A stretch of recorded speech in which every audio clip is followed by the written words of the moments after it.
Jeeva today பார்வையாளர்களுக்கு வணக்கம். இன்றைய நேர்காணலில் மேனாள் குடியரசுத் தலைவர் அப்துல் கலாம் அவர்களினுடைய அரசியல் மற்றும் அறிவியல் ஆலோசகர், அரசியல் திறனாய்வாளர் பொன்ராஜ் அவர்கள். சார் வணக்கம். வணக்கம் ஜீவா. வணக்கம். ஒவ்வொரு கட்சி கேண்டிடேட்லாம் வெளியாகுது, தொகுதிகள்லாம் வெளியாயிருச்சு. எங்க போட்டியிட போறாங்க, கூட்டணி கட்சிகளுக்கு யார் ஒதுக்கியிருக்காங்க, யாருக்கு வெற்றி சாதக பாதகங்கள் இருக்கு போன்ற பல்வேறு செய்திகளை தொடர்ந்து ஊடகங்களை நம்ம பேசிட்டு வரோம். அந்த வகையில் பெரிதும் எதிர்பார்க்கப்பட்ட விடுதலை சிறுத்தைகள் கட்சியினுடைய தொகுதிகளும் வேட்பாளர்களும் வெளியாகிருக்கு. அதை நீங்க எப்படி பாக்குறீங்க? ஏற்கனவே சிட்டிங் எம்எல்ஏவா இருந்த ஷானவாஸ், எஸ் பாலாஜி அவர்கள் 2 பேரும் இடம்பெறும் எதிர்பார்த்தாங்க. பட் அவர்கள் 2 பேரும் இடம்பெறல. புதிய முகங்கள் சில பேர் வந்திருக்கிறாங்க. இருந்தாலும் இவங்க 2 பேருமே தொடர்ந்து பாஜகவுக்கு எதிராக தொடர்ச்சியாக சட்டமன்றத்தில் பேசியவர்கள், சட்டமன்றத்துக்கு வெளியேவும் ஒரு பாசிச பாஜகவுக்கு எதிராக பேசியவர்கள். அவர்களுக்கு இல்லை என்பது ஒரு வருத்தம். அப்புறம் அவரே சட்டமன்றத்தில் போட்டியிடுகிறார் என்கின்ற ஒரு செய்தி. அவர் சட்டமன்றத்துக்குள் வருவது மகிழ்ச்சியான விஷயம். ஆனா எம்பி பதவியை ராஜினாமா செஞ்சுட்டு இப்ப எம்எல்ஏ வர்றாருன்னா அதுல என்ன நோக்கம், ஏன் இப்படி வரணும் அப்படிங்கிற மாதிரியான கேள்விகள் ரொம்ப அரசியல்ல ஒரு ஆச்சரியத்தை கிளப்பி இருக்கு. நீங்க இதை எப்படி பாக்குறீங்க? அது ஒரு அதாவது ஒரு வித்தியாசமா தான் இருக்கு. நானும் அதை ஏன் இந்த முடிவு எடுத்திருக்காரு அப்படின்றத யோசிச்சேன். பட்டு மேபி அவருக்கு அவருடைய அரசியல் சூழலை பொறுத்து எடுத்திருக்கலாம். இல்லை மாற்றங்களா நம்ம சட்டமன்றத்துக்குள்ள நுழையணும் போகணுன்ற எண்ணமா இருந்திருக்கலாம். என்னை பொறுத்த வரைக்கும் ஜென்ரலாவே நான் என்ன நினைக்கிறேன் அப்படின்னா ஒரு எம்பி பதவியில இருக்கவங்க, அது ராஜ்யசபாவா இருக்கட்டும் இல்லை லோக்சபாவா இருக்கட்டும், அதுல ராஜினாமா பண்ணிட்டு இது எம்எல்ஏ எலெக்ஷன்ல நிக்கிறது இது waste of time, waste of money and waste of energy. இது ஒண்ணு. ரெண்டாவது, ஒவ்வொருத்தருடைய அரசியல் சூழலை பொறுத்து அவங்களுடைய முடிவுகள் இருக்கலாம். அப்ப ஒருவேளை அடுத்த 2026 சட்டமன்றத்துக்குள்ள நம்ம போனாதான் நம்ம போக முடியும், சட்டமன்றத்துல நம்ம பணி இருக்கணும் அப்படின்னு கூட திருமாவளவன் நினைச்சிருக்கலாம். அப்ப இதுதான் நம்மளுக்கு வாய்ப்பு. இல்லைன்னா இன்னொரு 5 வருஷம் காத்திருந்தோம்னா ஏஜும் ஆயிரும், நம்மளால உள்ள போக முடியாதுன்ற ஒரு சூழலும் இருக்கலாம். அப்ப ஏன்னா பாராளுமன்றத்துல அவர் தொடர்ந்து இருந்துட்டாரு, சட்டமன்றத்துல இதுவரையும் இல்லைன்னு நினைக்கிறேன். அவர் எம்எல்ஏவா இதுவரைக்கும் ஆகல. ஸோ அதனால அந்த சட்டமன்ற பணியிலையும் நம்ம இறங்கணும் அப்படின்றத அவர் முடிவெடுத்திருக்கலாம். ஆனாலும் இப்ப நீங்க எடுத்துக்கிட்டீங்கன்னா ஷானவாஸ், எஸ் பாலாஜி போன்ற ஒரு 3 பேருக்கு மீண்டும் அந்த வாய்ப்பு கொடுக்கப்படவில்லை, அவர் கொடுக்க இயலவில்லை என்று அவர் சொல்லியிருக்கார். அப்ப ஷானவாஸ் போன்ற ஒரு சிறப்பான ஒரு ஆளுமை, ஒரு ஒரு கிட்டத்தட்ட அதாவது ஓகே, ஷானவாஸ் போன்ற ஒரு சிறப்பான ஆளுமை ஒரு எந்த ஒரு சப்ஜெக்ட் எடுத்தாலும் அதுல ஒரு தெளிவான பார்வை கொண்டவர் திரு ஷானவாஸ். அது மட்டும் இல்லாம பிஜேபி RSS எக்ஸ்போஸ் பண்ணி அனைத்து தளங்கள்லையும் அவர் எக்ஸ்போஸ் பண்ணி பேசக்கூடியவரும், அது மட்டும் இல்லாம நாகப்பட்டினம் தொகுதிக்கு அவரால் முடிந்த அளவுக்கு நல்ல நல்ல திட்டங்களை நல்ல செயல்களை செய்து சாதனை படைத்தவர் தான் ஷானவாஸ். எஸ் பாலாஜியும் அது மாதிரிதான், ஒரு நல்ல ஒரு டிபேட்ல கலந்து கொண்டு பேசக்கூடியவர் தான். ஸோ இவர்களுக்கு மேபி வேற வாய்ப்புகள் இவர்களுக்கு காத்திருக்கலாம். மேபி 2019 எம்பி வாய்ப்பு வரும் பொழுது அவர்களுக்கு கொடுக்கப்படலாம். அப்ப அந்த வாய்ப்பு ஏன் இவங்க எம்எல்ஏ மட்டும் இருக்கணும்? 29 அப்ப 29 எம்பி பதவிக்கு ஒரு வாய்ப்பு கிடைச்சு ஷானவாஸ் அங்க போய் பணியாற்றட்டும், ஷானவாஸுக்கு எஸ் பாலாஜி போன்றவர்கள் அங்கு செல்லட்டும் என்று கூட திருமாவளவன் நினைத்திருக்கலாம். இது என்னுடைய கணிப்பு. இது எப்படின்ற எனக்கு தெரியல. நீங்க சொன்னது மாதிரி ஒருவேளை இந்த அறுதி பெரும்பான்மை பெற்றுதான் திமுக கூட்டணி ஆட்சி அமைக்கும், அதுல எந்த விதமான சந்தேகமும் இல்லை. 200 இடங்களுக்கு மேல பெறக்கூடிய வாய்ப்பு இன்றைக்கு திமுக கூட்டணிக்கு இருக்கிறது. திரு முதல்வர் மு க ஸ்டாலின் அவர்கள் அப்படிப்பட்ட ஒரு தேர்தல் அறிக்கையை கொடுத்திருக்காரு. அது மட்டும் இல்லாம பாஸ்ட் பெர்ஃபார்மன்ஸ், கடந்த 5 ஆண்டுகள் அவருடைய பெர்ஃபார்மன்ஸ் நல்லா இருக்கிறதுனால மக்கள் அவருக்கு 200க்கு மேற்பட்ட இடங்கள் வழங்குவார்கள். ஆனால் ஒருவேளை சித்து விளையாட்டு, பீகார்ல ஏற்பட்ட சித்து விளையாட்டு போல பீகார், ஹரியானா, ஒரிசா, டெல்லி, மகாராஷ்டிரா இந்த மாதிரி இடங்கள்ல நடைபெற்ற இவிஎம் ஹேச்சிங் மூலமா யூனிஃபார்மா எல்லா இடத்துலையும் 8% வாக்குகளை வந்து எதிர்கட்சி பெற வைத்து, இல்லை என்றால் ஏதாவது ஒரு தில்லுமுள்ளு நடந்து ஒருவேளை அறுதி பெரும்பான்மை பெற இயலாமல் போனால், அப்படிப்பட்ட ஒரு சூழல் திமுகவுக்கு ஏற்பட்டால், அந்த நேரத்தில் கூட்டணி கட்சிகள் படக்கூடிய பட்சத்தில் ஒரு கூட்டணி ஆட்சி அமைவதற்கும் வாய்ப்பு இருக்கிறது. அப்படிப்பட்டால் அப்படி வரக்கூடிய வாய்ப்பு இருந்தாலும் இருக்கலாம் என்ற ஒரு சிந்தனையும் இருக்கலாம். அது நம்ம இல்லைன்னு சொல்ல முடியாது. எதையுமே நம்ம ஒதுக்கி தள்ள முடியாது. ஆனா அதுக்கான வாய்ப்பு இல்லைன்னு தான் நான் நினைக்கிறேன். எப்படி இது போகிறது என்பதை பார்க்க வேண்டும். இல்ல இப்ப பாரதிய ஜனதா விஜய் கட்சியினர் தொடர்ச்சியாக சொல்வது இங்க ஒரு தொங்கு சட்டமன்றம் அமையும், தொங்கு சட்டமன்றம் அமையும் போது கூட்டணி ஆட்சி இதெல்லாம் வந்துருங்கிற மாதிரி சொல்றாங்க. திமுகவோ அதிமுகவோ இங்க ஒரு தொங்கு சட்டமன்றம் தான் வருங்கிறது பாஜக வலதுசாரியினர் தொடர்ந்து விவாதங்களை முன்வைக்கிறாங்க. இப்ப இந்த நிலையில் திருமாவளவன் அவர்கள் எம்பி பதவியை விட்டுட்டு எம்எல்ஏ ஆகிறது அப்படிங்கிறது டோட்டலா இப்போது கூட்டணிக்கு என்னடா இவர் ஏன் எம்எல்ஏ ஆகுறாரு, எம்பியை விட்டுட்டு எம்எல்ஏ ஆகணுங்கிறப்ப இந்த கூட்டணியின் மீது மக்களுக்கு ஒரு இது வந்துடும்ல, ஒரு நம்பிக்கையின்மை மாதிரி வரும்ல. இப்ப சிவி சண்முகம் என்ன சொல்றாரு, நான் எம்பியை விட்டுட்டு எம்எல்ஏ ஆகுறேன்னா சிவி சண்முகம் அமைச்சர் ஆவாருன்னா எல்லாரும் நம்புவாங்க. ஏன்னா அவர் ஏடிஎம்கேக்காரரு, இயல்பா ஏடிஎம்கே அமைச்சர் அமைஞ்சா அவர் அமைச்சருங்கிறது. விடுதலை சிறுத்தைகள் திருமாவளவன் நான் எம்எல்ஏ ஆகுறேன்னா அவர் அமைச்சர்னு சொல்லல. ஒருவேளை இது என்ன, இவர் எந்த அடிப்பில் எம்எல்ஏக்கு பண்றாரு எம்பி பதவியை விட்டுட்டு அப்படிங்கிறப்ப இந்த கூட்டணியின் மீது பாத்தீங்களா ஏதோ ஒரு தொங்கு சட்டமன்றம் வரப்போகுது, அப்போ ஒரு தலித் துணை முதலமைச்சர் கேட்கலாம், அல்லது அப்போ ஒரு அமைச்சர் ஆவதற்கான வாய்ப்பு இருக்கு அப்படிங்கிறாரு. இந்த தேர்தலுக்கு பிறகு மாநிலத்தின் அரசியல் சூழல் வேற மாதிரி இருக்கும்லாம் சொல்ற போது இது என்ன மாதிரியான ஒரு மனநிலை, என்ன அரசியல் சூழல் புரிஞ்சுக்க முடியலைங்கிற மாதிரி ஒரு சூழல் வருது. இல்ல அந்த ஃபர்ஸ்ட் லுக்ல எடுத்த உடனே நமக்கு எல்லாருக்குமே அந்த மாதிரி ஒரு அபிப்பிராயம் தான் வந்திருக்கும். எதுக்கு ஒரு எம்பி பதவி விட்டுட்டு எம்எல்ஏக்கு நிக்கணும், வேஸ்ட் ஆஃப் இது, இந்த ஏற்கனவே எம்பி பதவிக்காக ஓட்டு போட்டு இன்னொரு எலெக்ஷனை அந்த தொகுதி வந்து ஃபேஸ் பண்ண வேண்டியது இருக்கும் அப்படின்ற எண்ணம் எல்லாம் வரும். அது வந்து தேவையில்லாத, ஏன்னா இது லோக்சபா பதவி, அப்ப இன்னொரு எலெக்ஷனை ஃபேஸ் பண்ணணும். இவர் எம்எல்ஏ ஆயிட்டாருன்னா இன்னொரு எலெக்ஷன் எம்பிக்கு இடைத்தேர்தல் வரும். அப்ப அப்படிப்பட்ட ஒரு சூழல் வரும் பொழுது மேபி சானவாசு கூட வாய்ப்பு கிடைக்கலாம், இல்ல எஸ் பாலாஜி கிடைக்கலாம், இல்ல இன்னொருத்தருக்கு இன்னொரு அவருக்கு சிதம்பரம் தொகுதி வந்து தனி தொகுதி, அங்க எஸ் பாலாஜியும் நிக்க முடியாது, ஷானவாசும் நிக்க முடியாது. ஓ அப்படியா, அவங்க ரெண்டு பேரும் பொது தொகுதி. Okay okay okay okay. ஆமா, சிதம்பரம் வந்து தனி தொகுதி. ஒரு அங்க இடைத்தேர்தல் வந்தா ஷானவாசும் நிக்க முடியாது, இவர் எஸ் பாலாஜியும் நிக்க முடியாது, ரெண்டு பேருமே பொது தொகுதி தான் நிக்க முடியும். சரி சரி, ஓகே ஓகே. அப்ப அவங்களுக்கு 2029 தான் வாய்ப்பு, இல்லைன்னா இந்த வாய்ப்பு கிடையாது. ஏன்னா இப்ப நீங்க எழுப்புற கேள்வி நியாயமான கேள்வி. இது ஒரு மக்கள் மனதுல வந்து ஒரு டவுட்டை கிளப்போம், அது வந்து சந்தேகத்தை கிளப்போம். ஏன்னா இவங்களுடைய எதிர்கட்சியினுடைய பிஜேபியினுடைய எண்ணமே என்னன்னா, அமித்ஷாவுடைய எண்ணமே என்னன்னா, ஒரு பெர்செப்ஷன் வார்ல வின் பண்ணி இருந்தால் இந்நேரம் வந்து ஒரு தொங்கு சட்டசபையை உருவாக்கி இருப்பார் அவரு.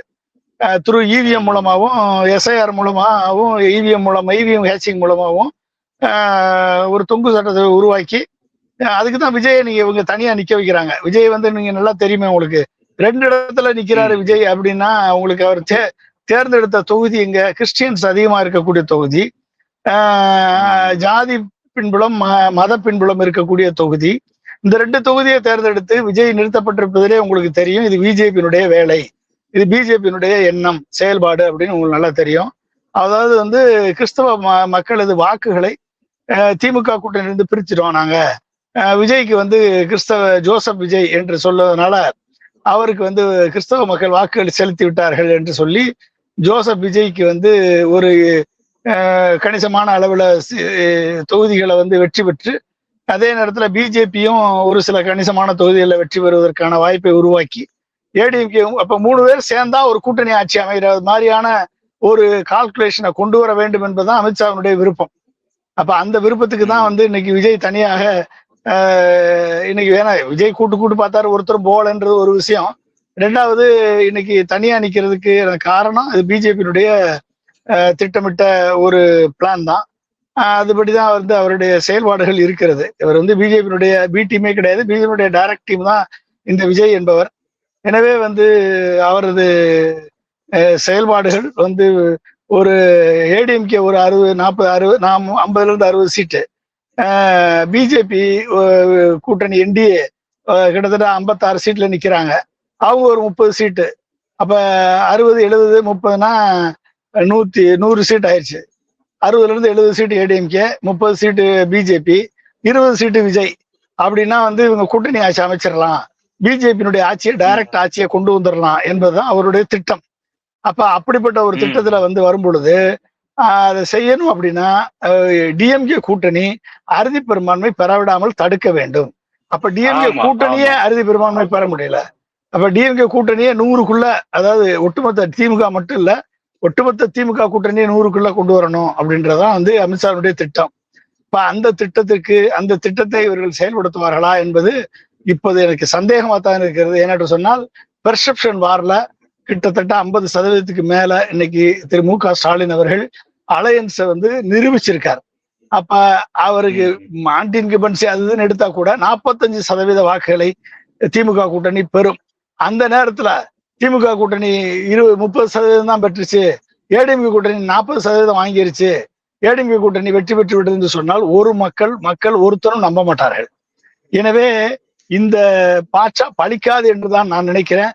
ஆனால் திருமாவளவனுடைய எம்பியில இருந்து எம்எல்ஏக்கு கண்டெஸ்ட் பண்றது மேபி அவர் தனிப்பட்ட விருப்பத்தின் காரணமாக கூட இருக்கலாம். அது இன்னொருத்தருக்கு எம்பி வாய்ப்பை கொடுத்து விட்டு நம்ம வந்து எம்எல்ஏவாக ஒரு பணியாற்ற வேண்டும், சட்டசபையில பணியாற்ற வேண்டும், நம் குரல் ஒலிக்க வேண்டும் என்று கூட நினைத்திருக்கலாம். எனவே இதுல ஒரு வேற மோட்டிவ் இருக்கிறது மாதிரி எனக்கு தெரியல. மேபி போகத்தான் தெரியும். இல்ல அப்படி, ஏன்னா திருமாவளவன் அவர்கள் திமுகவுக்கு மட்டும் இல்ல பாஜகவை எதிர்க்க வேண்டும் என்பதில் ரொம்ப தீவிரமா வீரியமா இருக்கக்கூடிய ஒரு தலைவர் வந்து திருமாவளவன். அதனால அவர் பாஜக ஆட்சி இங்க வரணும்னு கண்டிப்பா நினைக்க மாட்டாரு. அது மட்டும் தான் அந்த ஸ்ட்ராட்டஜி எல்லாம் தெரியும். அமித்ஷா என்னென்ன மாதிரி வியூகங்களை பிற மாநிலங்கள்ல என்னென்னலாம் பண்ணுதுன்னு அவருக்கு தெரியாதது கிடையாது. எத்தனையோ முறை பாஜக அவரை விலை பேசி இவரா தலித் கட்சிகள் எல்லாம் பிஜேபி பக்கம் போனப்ப கூட இவர் போக மாட்டேன்னு உறுதியா இருந்தார். இதான் பெரியார் மண் தான், நான் தமிழ் தேசியம் தான், திராவிடத்தை ஆதரிப்புலாம் தெளிவா இருந்தாரு. ஆனா இப்ப அவரு என்ன சொல்றாரு, அவரு ஏன் எம்பியை ராஜினாமா செய்யறேன்னா கட்சியை வளர்க்கணும், கட்சியை வளர்க்கணும், அதனால நான் சட்டமன்றம் இங்க வரேன் அப்படிங்கிற ஒரு கான்செப்ட் வைக்கிறாரு. அது டெல்லியில எம்பியா இருந்துட்டு இங்க கட்சியை வளர்க்கறதுல சிக்கல் இருக்கா? ஏன்னா கட்சி தலைவர் இவர் தான், டெல்லிக்கு போறாரு, அதனால இங்க இவரால கட்சியை வளர்க்க முடியல அப்படிங்கிற மாதிரி அவர் சொல்வது புரிஞ்சுக்க முடியல. எதனால இப்படி ஒரு முடிவு எடுக்கிறாரு அப்படின்னு. அது அப்படி இல்ல,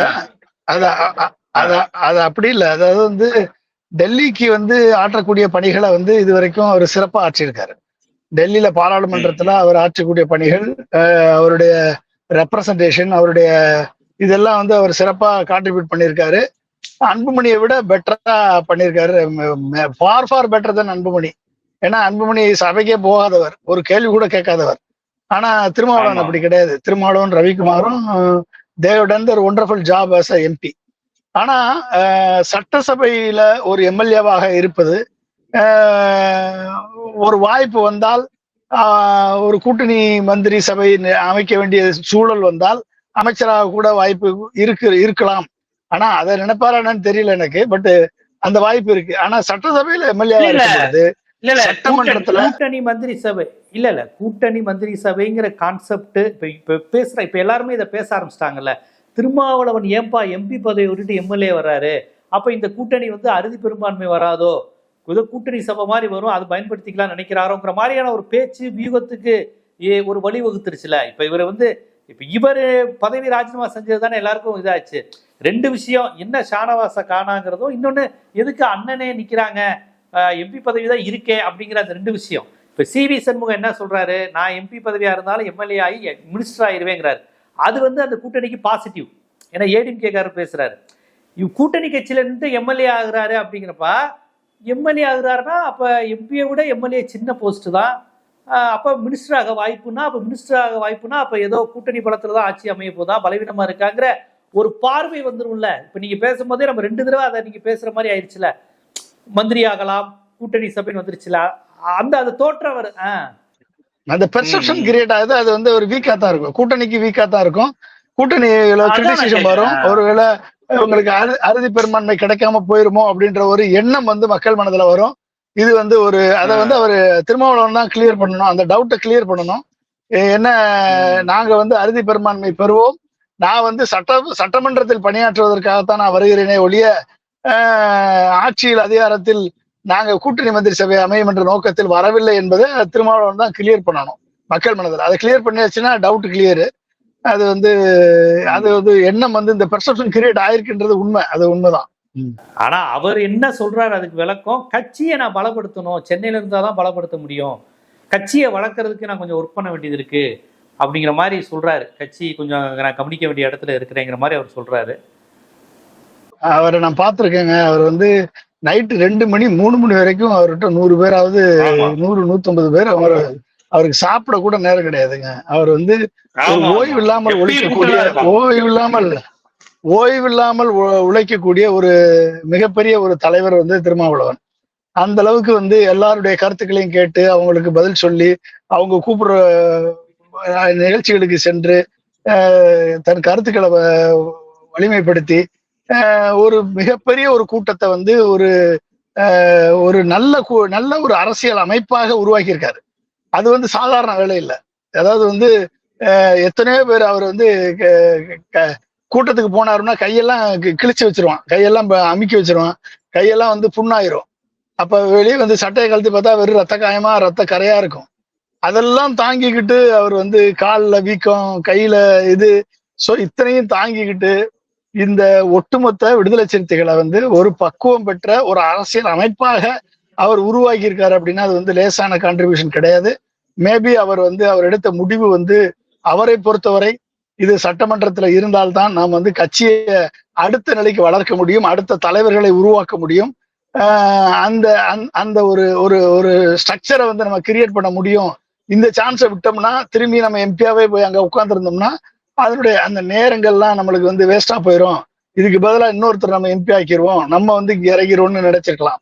அதனால வந்து அது முடிவு தப்புன்னு நான் சொல்லல. ஆனா அது கிரியேட் பண்ணிக்கிற பெர்செப்ஷன் வந்து கூட்டணி பலவீனமானதோ அப்படின்ற ஒரு பெர்செப்ஷன் கிரியேட் ஆயிருக்கு. அதை வந்து கிளியர் பண்ண வேண்டிய பொறுப்பு வந்து திருமாவளவனுக்கு இருக்கு. அதே போல ஷானவாஸ் போன்றவர்கள் வந்து ஒரு நான் தலித் முகமாக விடுதலை சிறுத்தைகள் இருந்தாங்க. தமிழர் அரசியல் ப்ரோ முஸ்லீம் ப்ரோ தலித் பேசுகின்ற எல்லா சமூக மக்களும் விரும்பக்கூடிய நபராகவும் இருந்தாங்க. விடுதலை சிறுத்தைகளும் ரொம்ப அவருக்கான உயரிய அங்கீகாரத்தை கொடுத்தாங்க. இந்த நிலையில அவருக்கு சீட்டு வழங்கப்படும் எல்லாரும் எதிர்ப்பவர், முஸ்லீம்ன்றதை தாண்டி எல்லாருமே அவர் நல்லா பேசுவாரே, அவர் கொடுத்திருக்கலாமேங்கிற மாதிரி ஒரு பார்வை இருந்தது.